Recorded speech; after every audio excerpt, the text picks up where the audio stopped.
चकिया की डायन, एपिसोड 46। गर्मी के कारण लाइट न आने की वजह से सरला देवी ने जब प्रीति के घर में लाइट जलते देखा तो वो खुद को रोक नहीं पाई। रात के अंधेरे में वो चोरी छिपे आयुषी के कमरे तक पहुंच गई और चद्दर तान के सो गई। प्रीति ने अभिमन्यु को पंचायत दफ्तर में छानबीन करने का आइडिया दिया, जहां से उस डायन और उसके इतिहास से जुड़ी कहानी का पता लगाया जा सकता था। दोनों ने एक दूसरे की नींद छीन ली थी। अभिमन्यु और प्रीति एक दूसरे के ख्यालों में डूबे थे और ना जाने कब दोनों को सुबह के सूरज ने जगा दिया। वहीं आयुषी अगले दिन सरला देवी को अपने बिस्तर पर सोता देख दंग रह गई थी और उसने फौरन प्रीति को वहां बुला लिया। सरला देवी को अपने सामने देखकर प्रीति का पारा 7वें आसमान तक पहुंच गया और वो बोली, तुम मेरे घर में? हिम्मत कैसे हुई तुम्हारी यहाँ आने की? सरला देवी सक पकाकर बोली, तुम्हारा घर? ये तुम्हारा घर है? प्रीति गुस्से से दांत पीसते हुए बोली, जी हाँ, ये मेरा घर है। बेटा कम था जो उसकी माँ भी यहाँ टपक पड़ी। सरला देवी ये बात सुनकर आग बबूला हो गई और चिल्लाकर बोली, प्रीति, तमीज से बात करो। प्रीति उस ऊंची आवाज को सुनकर दंग रह गई, फिर अचानक हंसने लगी और ताना मारते हुए कहा, तमीज, ये शब्द आप पर शोभा नहीं देता। आप तो बदतमीजी के अलावा और कुछ जानती है क्या? आप खुद को ही देख लीजिए, बिन बुलाए मेहमान की तरह हमारे घर में धमक पड़ी।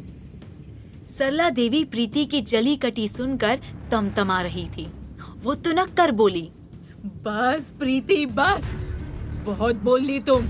अब एक शब्द और कहा तो ऐसा जोरदार थप्पड़ पड़ेगा कि तुम्हें जिंदगी भर याद रहेगा। प्रीति का चेहरा गुस्से से लाल हो गया था। उसका मन कर रहा था कि सरला देवी का सर फोड़ दे, पर उनकी उम्र का लिहाज करते हुए नफरत भरी आवाज में बोली, निकल जाइए मेरे घर से। आइंदा अगर एक भी कदम मेरे घर की तरफ रखा तो मैं पुलिस को कंप्लेन कर दूंगी। सरला देवी ने गुस्से में चादर नीचे फेंका और चिल्लाते हुए बोली, बड़ी आई पुलिस में कंप्लेन करने वाली। मेरा बेटा खुद एक इंस्पेक्टर है और वैसे भी तुम जैसे घटिया लोगों से दूर रहना ही बेहतर है। प्रीति अब अपना आपा खो चुकी थी। गुस्से में वो धधक रही थी। उसने अपनी बैसाखी उठाया और इशारा करते हुए कहा, मन तो करता है आपको धक्का मार के अपने घर से निकाल दूं, लेकिन मेरे माँ बाप ने मुझे इतनी तमीज तो सिखाई है। आप जैसी साहिल औरत की तरह नहीं हूँ मैं। सरला देवी गुस्से से प्रीति की ओर बढ़ी और चिल्लाकर कहा, एक और शब्द मुंह से निकाला तो मैं तुम्हारी जुबान खींच लूंगी। प्रीति ने गुस्से में जवाब दिया, हाथ लगाकर तो दिखाइए। तभी एक आवाज गूंजी, बस करो, बहुत हुआ। प्रीति और सरला देवी ने दरवाजे पर अभिमन्यु को देखा। दोनों अभिमन्यु को देखकर सकपका गई। अभिमन्यु अपनी अम्मा सरला देवी के पास गया और उनको वहां से खींच के ले जाने लगा। उसने प्रीति और सरला देवी को देखकर कहा, आप दोनों ने बहुत कुछ बोल लिया, अब प्लीज ये बहस बंद करिए। सरला देवी कुछ बोलना चाह रही थी, लेकिन अभिमन्यु ने उन्हें ऐसा घूरा कि उनकी आवाज निकलने के पहले ही दब गई। अभिमन्यु ने फिर प्रीति की ओर देखा। प्रीति उन दोनों को गुस्से में घूर रही थी। अभिमन्यु ने सोचा, इस वक्त प्रीति से कुछ भी कहना ठीक नहीं होगा, बात और बिगड़ सकती है। बेहतर रहेगा मैं बाद में आकर उससे बात करूं। ये सोचते हुए अभिमन्यु सरला देवी को वहां से लेकर निकल गया। आयुषी ये सब देखकर हैरान थी। प्रीति अभी भी गुस्से में आग बबूला हो रही थी और उसकी धड़कनें तेज हो गई थी। प्रीति की आंखों के सामने वो सारे पल एक बार फिर से मंडराने लगे, जिसने उसे दर्द के अलावा और कुछ नहीं दिया। प्रीति से अपना गुस्सा संभाला नहीं गया। वो आंखों में अंगार लिए चीख कर बोली, आखिर उसकी हिम्मत कैसे हुई कि वो मेरे घर में घुस जाए? जाहिल औरत, मुझे तो ये समझ नहीं आ रहा कि ये यहाँ करने क्या आई थी। प्रीति की ऐसी बौखलाहट देख आयुषी भी हैरान थी। दबी आवाज में उसने प्रीति से कहा, लेकिन जीजी, मैंने तो आपको बताया था कि ये यहाँ चकिया में आ गई है। प्रीति ने दंग होकर आयुषी को देखा और कहा, तुम्हें इस बात का पता था? आयुषी ने कहा, हाँ, और मैंने आपको बताया भी था। प्रीति और चौंकते हुए बोली, कब? आयुषी ने बताया 2 दिन पहले दोपहर को ही उसने बताया था कि वो सरला चुड़ैल आ गई है। प्रीति को ये बात बिल्कुल भी याद नहीं थी कि आयुषी ने उसे इस बारे में कुछ बताया भी था। प्रीति ने कहा, खैर छोड़ो, लेकिन आज से वो चुड़ैल यहाँ हमारे घर में नहीं आनी चाहिए। घर से बाहर जाती सरला देवी पागल हुई जा रही थी, पर अभिमन्यु के आगे वो मजबूर थी। वो फौरन गेस्ट हाउस जाके अपना बैग पैक करने लगी। दीनदयाल चाय लेकर आया ही था कि उसने सरला देवी का गुस्से से भरा चेहरा देखा और वो समझ गया मामला कुछ ज्यादा गंभीर है। उसने पूछा, मैडम जी, किसी ने कुछ कहा है क्या? और आप ये क्या कर रही है? कहीं जा रही हैं? सरला देवी ने झल्लाकर कहा, सिर्फ मैं ही नहीं, अभिमन्यु भी मेरे साथ इस गांव को छोड़कर जा रहा है। अभिमन्यु बोला, ओफो अम्मा, क्यों आप बात का बतंगड़ बना रही है? सरला देवी गुस्से में चीखते हुए बोली, मैं बात का बतंगड़ बना रही हूँ? अरे मैं तो तुम पर हैरान हूँ। ऐसे जलील होकर कौन रहना चाहेगा? मैं तो नहीं रह सकती और तुम्हें भी एक पल यहाँ रहने नहीं दूंगी। दीनदयाल को समझ नहीं आ रहा था कि हुआ क्या था। उसने पूछा, कौन किसे जलील कर रहा है? आप क्या बोल रही है मैडम जी? सरला देवी ने कहा, उस चुड़ैल प्रीति के घर में रहते हुए शर्म नहीं आई मेरे बेटे को। बस अब और नहीं, हम आज ही यहाँ से जा रहे हैं। दीनदयाल ये सुनकर दंग रह गया। अभिमन्यु सरला देवी के पास गया और प्यार से समझाते हुए बोला, अम्मा प्लीज, ठंडे दिमाग से सोचो तो गलती आपकी है। आप बिना हमसे पूछे उनके घर में सोने चली गई, किसी को भी अच्छा नहीं लगेगा ना। सरला देवी ने पलटकर जवाब दिया, पता नहीं उस चुड़ैल ने तुम पर वापस कौन सा काला जादू किया है, तुम तो उसी की तरफदारी करने लगे हो। अभिमन्यु ने नरमी से कहा, ऐसी बात नहीं है अम्मा, पर हम अभी ऐसे नहीं जा सकते। झल्लाते हुए सरला देवी ने कहा, सब समझती हूँ, मैं बेवकूफ नहीं हूँ।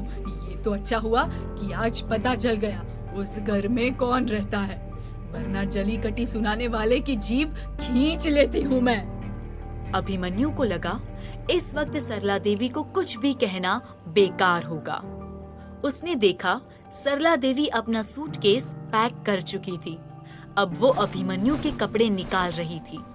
अभिमन्यु ने दीनदयाल को धीरे से कहा, जब तक मैं ना आ जाऊं, अम्मा को कहीं जाने मत देना, समझे? अभिमन्यु फौरन वहां से निकल गया और प्रीति के दरवाजे पर पहुंचा। वो दरवाजा नॉक करता कि उससे पहले दरवाजा खुला और उसे प्रीति सामने दिखाई दी। ऐसा लग रहा था जैसे प्रीति पर माता आई हुई है। अभिमन्यु प्रीति का गुस्से से लाल चेहरा देखकर डर गया था। उसको प्रीति नहीं बल्कि प्रीति के रूप में एक भयानक चंडालिका दिखाई दी, जिसने अपने गले में अभिमन्यु और सरला देवी के कटे हुए सिरों की माला पहन रखी थी और उसके लंबे बाल हवा में उड़ रहे हो। उसकी आंखों से अंगारे बरस रहे थे और वो किसी भी वक्त उसको भस्म कर सकती थी। प्रीति ने जैसे ही अभिमन्यु को देखा, वो गुस्से की आग में फिर से जल उठी।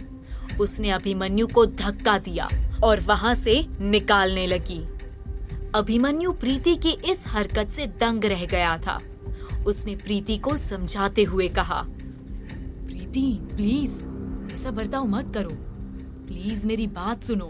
मैं जानता हूँ तुम बहुत गुस्से में हो। प्रीति अब अभिमन्यु को धकेलकर गेट तक ले आई और चिल्लाते हुए कहा, अब कुछ कहने सुनने को नहीं रहा। तुम धोखेबाज हो। इस बार भी तुमने वही किया जो पिछली बार किया था। तुम्हें पता था तुम्हारी माँ यहाँ है, पर तुमने एक बार भी मुझे बताया तक नहीं। वो मेरे घर में घुस आई, आयुषी के बिस्तर में सो गई। होती कौन है वो? हम सब पर रौब जमाने वाली घटिया औरत।